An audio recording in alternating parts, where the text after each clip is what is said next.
Hey guys, I'm back from the United States. Yeah, so I went over the United States. It was with planned that it would be over Halloween, which was on a Friday, which is perfect timing for Halloween. And Halloween is my favorite holiday. I don't care about anything else really except New Year's Eve. So December 31st and October 31st. Oh, I just realized that now that it's actually those two dates exactly. I care about that. The rest of the holidays, birthday, Christmas, Easter, I don't care about these things. So, but I really wanted to be in the States for Halloween because this is where it comes from. You know, okay, you're originally from Europe, blah, blah, blah. But like mainstream Halloween as we understand it, trick-or-treating, horror themes, that kind of stuff, that's from America. So that's why I went over. And I just decided to share some of the experiences I had over there regarding Halloween. So the big event that happened on Halloween, which I will never ever forget, and it just lined up so perfectly because it was on Halloween, it wasn't a Friday, the weather was perfect. I saw the filming location and sort of like the actual location of pretty much one of my favorite horror series ever. Hell House LLC. Someone on my channel, on the Arkham Reporter channel, recommended this film to me, and then I was like, okay, it's a found footage film. All right, yeah, low budget film, blah blah blah. Okay, I'll check it out, And I've been hooked on this series ever since. I love the series, A little bit about the series. Basically, there's this hotel called the Abaddon Hotel. Currently, it is a real haunting attraction, like a haunted house attraction called the Waldorf Estate of Fear. Clever name there, Estate of Fear. So it's actually in Pennsylvania in, I forget the name of the town, I'll put it up on the screen. But in the film, it's based in this fictional place in New York, in Rockwell County or something like that. And in the films, it's the Abaddon Hotel. But currently, what it is now is that it is a haunted house attraction. And although it's not tied one-to-one to the film, right, there are references to the film in that haunted house attraction. So the haunted house has been there for a while, longer than the films came out, right?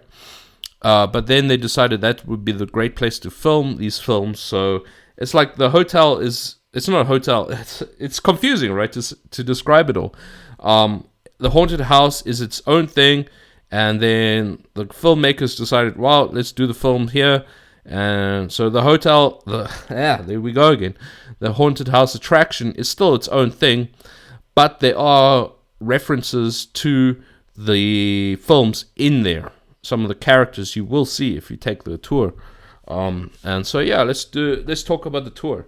So initially I went there with In These Goings Down, man, and we decided, you know what, it's like, you get jump scared and all that, it's kind of lame, but they had the option to tour the basement, which is sort of the most iconic room in the Hell House LLC series. So, it's like $15, you can tour the basement with one of the people that was actually in the film. So we decided we'd go down there. So these are some photos I actually took of the basement. And then I'll throw in some footage of like scenes from some of the films. So I was really down there. It was an amazing thing to see. They even had some of the props, like the manacle, the shackle, where Melissa, I think that was Melissa, the character in the first film, where she was chained up. And then, she got taken to the lake of fire, so it was still there. They didn't have any clowns or anything down there, but I did notice rewatching the films since coming back. I've been binge watching them. They had like still a Bible that was in the film. It was on the ground. It's still down there in the basement, and there was a suitcase which was in the film, and it's still down there in the basement. So like the guys at the Waldorf Estate, the actual haunted house attraction, are very well aware that customers are coming to them because of Hell House. And it was an amazing thing to see, to be down in the basement. The satanic graffiti on the wall, very black metal. Yeah, if you know. That was amazing to see. And then I actually did do something a little probably naughty, though I don't think they're going to shame me too. Not shame me, but like get too upset about it. Is that as a souvenir, I did take something from the Abaddon Hotel. It was simply a stone, a couple stones from the floor of the basement. They're not gonna miss it, I'm not. I would never like vandalize or steal any like props or anything like that. Nothing like that. But it was just like it's gravel. I took a few chunks of gravel from the basement of the Abaddon Hotel, and that's so cool, man. Oh, and then we decided afterwards. You know what? Let's actually do the whole tour. We're here, and we met this couple that were like really enthusiastic fans, very friendly guys. A guy and a woman there. And then we decided to actually go into the tour. So I'll do that. I'll talk about that now. So yeah, obviously I don't have much visuals to show about the actual tour. So I'll just, as visuals, I'll put up stuff from the official Waldorf Estate of Fear website. I'll just put that up on the screen. So basically what happens is that, it's a first time in a haunted house attraction for me. I loved it, so you have like these, I guess they were like drama students or so, my friend said that they're drama students, but it's like everyone's like made up really well in costume, right? And then, everyone's in on it. It's like, it's cheesy, hammy acting, but I like it, so you get introduced, oh, ladies and gentlemen, you're going to go in and, you're going to be permanent guests of I don't know if they called it the Abaddon. I don't think so. There was actually no signage like that, I think.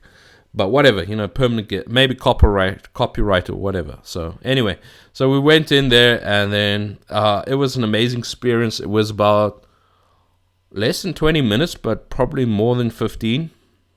You just go from room to room. So you started out in the lobby, and then you get taken through I'll probably screw up the order here. But there was a kitchen scene, there was a scene in a library, there was a scene in the bar. In the bar, they had like this transvestite guy. It was pretty funny. And then, you go through rooms, corridors, and then every now and then you realize, okay, this is where some shit's going to go down. You go through the bathrooms, you went through like a cellar. At one point you had to crawl on your knees to get to the next room. It's just room after room. There's a piano room, which was famous from the film.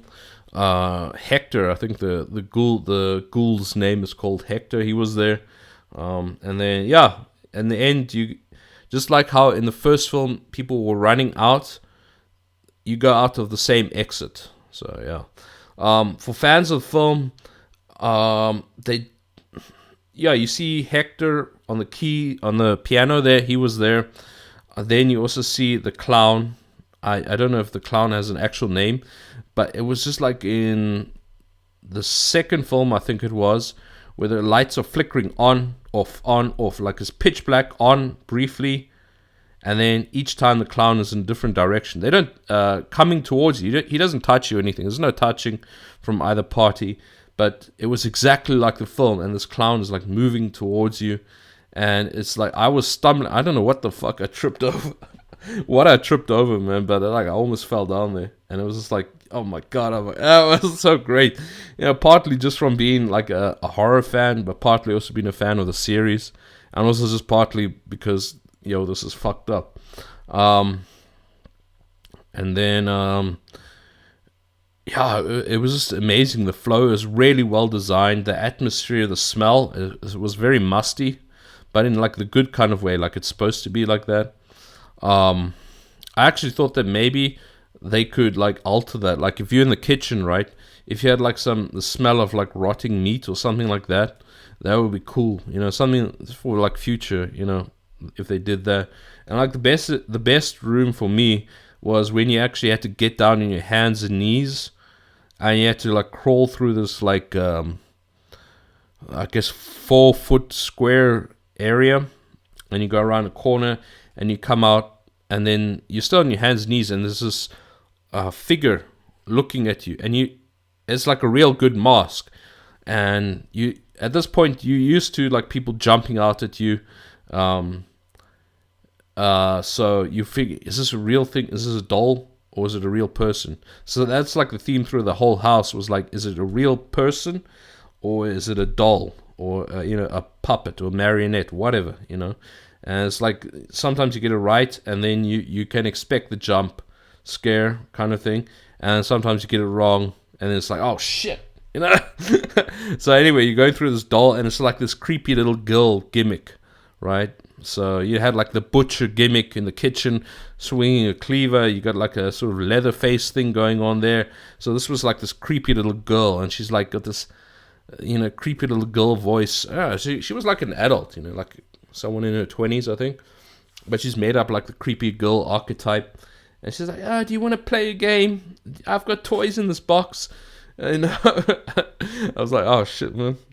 She was kind of cute despite everything. I was like, oh shit, okay, what kind of toys, baby? So yeah, it was great. And then, you make your way out, and then, it was absolutely amazing experience. I would really recommend that you guys make the trip out to go see it. We also saw one of the legit actors from the film. He played a sort of small role. He was the clown that ran out of the basement of the first film, Joey, but his real name is Phil, I think it was, and he can actually do the eye trick in real life. He has like this trick where, I showed from the film, it was like that, and then he did that for us. There was a guy dressed up as Michael Myers and was like walking around like parking lot or whatever. I don't know if he was like part of the attraction or if he was just like some guy enjoying Halloween too much. No, not too much, man. You can never enjoy Halloween too much, man. So, and we got some merch. I bought like a key to the Abaddon Hotel. So I guess technically I am still a guest at the Abaddon.